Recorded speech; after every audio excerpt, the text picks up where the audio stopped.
Welcome to The Explainer. Okay, today we're tackling a decade that feels like a total whirlwind of chaos and change, but one that really laid the groundwork for the world we live in today. We're talking about the 1540s.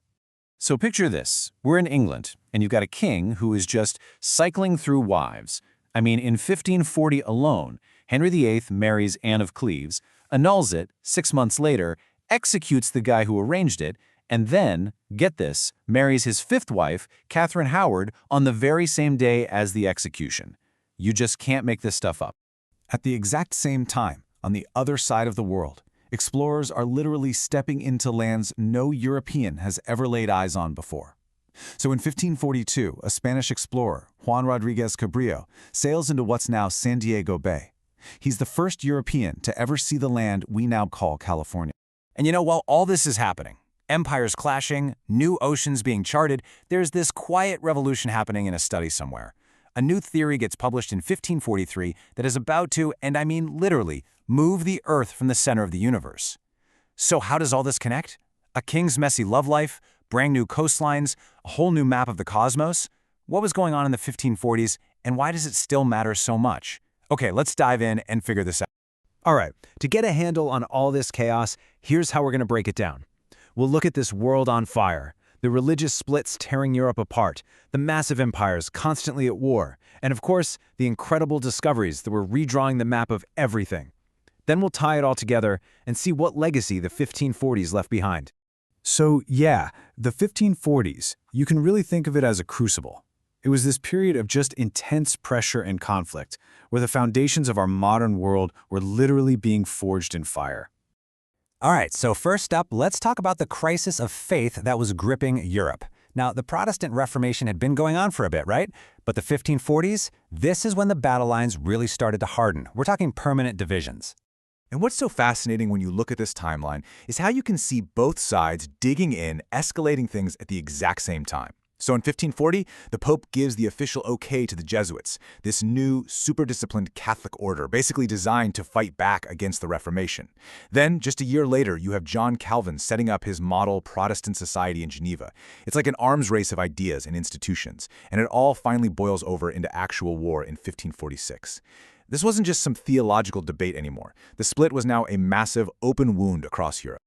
This really breaks it down perfectly. On one side, you've got the Protestant Reformation. Think of it as a movement from the ground up, with guys like Luther and Calvin challenging centuries of what the Pope said. But, and this is key, the Catholic Church is not just taking this lying down. On the other side, they launched the Counter-Reformation. This is a huge top-down institutional response. They're reforming from within, but they're also pushing back hard, using everything in their arsenal, from the brand new Jesuits spreading out across the globe to the power of the Roman Inquisition.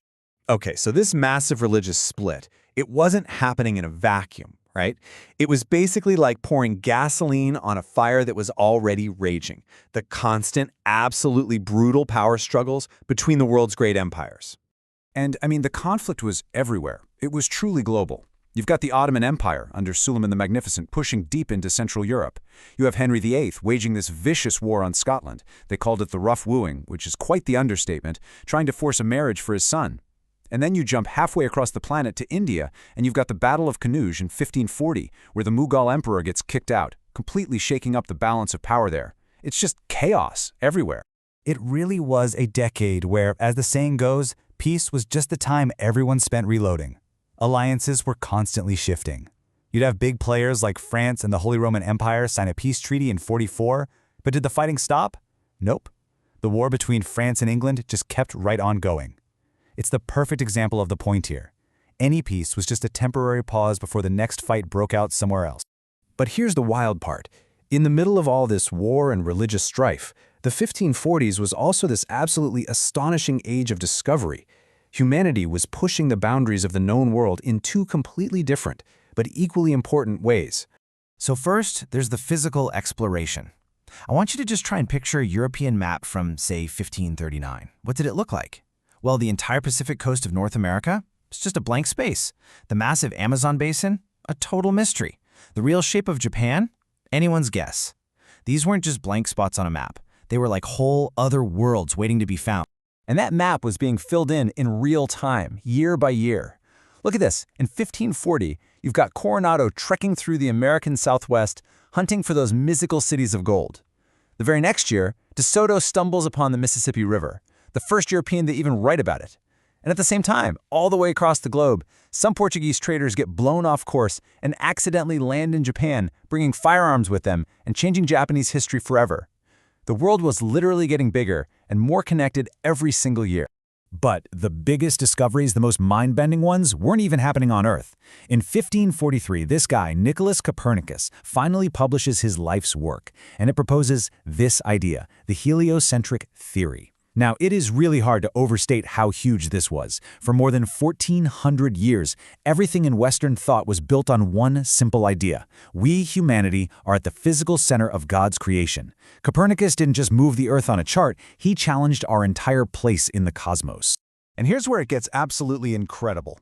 In the exact same year, 1543, our whole understanding of the universe inside our own bodies was being turned upside down too. So while Copernicus is looking up at the stars, a doctor named Andreas Vesalius is looking inward. He publishes the first really accurate, detailed map of the human body, correcting centuries of mistakes that came from dissecting animals instead of people. So think about that. In one single year, our view of the macrocosm, the entire universe, and the microcosm, the human body, was totally and completely transformed. Okay, so after all that, the wars, the discoveries, the religious upheaval, what's the takeaway? What's the legacy of this incredibly turbulent decade? Well, it's not just a random jumble of events. This was a time that basically laid the tracks for the next 400 years of world history. So here are the three big takeaways. First, the religious split in Christianity became permanent. It wasn't just a debate anymore, it was a core feature of politics and culture.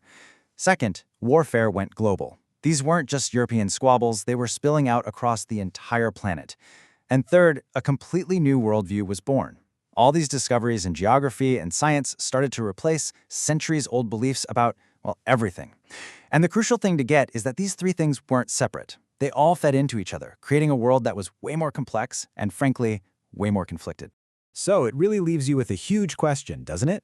Was this decade of chaos, all that fire and discovery, all the conflict and creation, was it the painful but necessary fire that was needed to forge the modern world we know today? Something to think about. Thanks for joining us on The Explainer.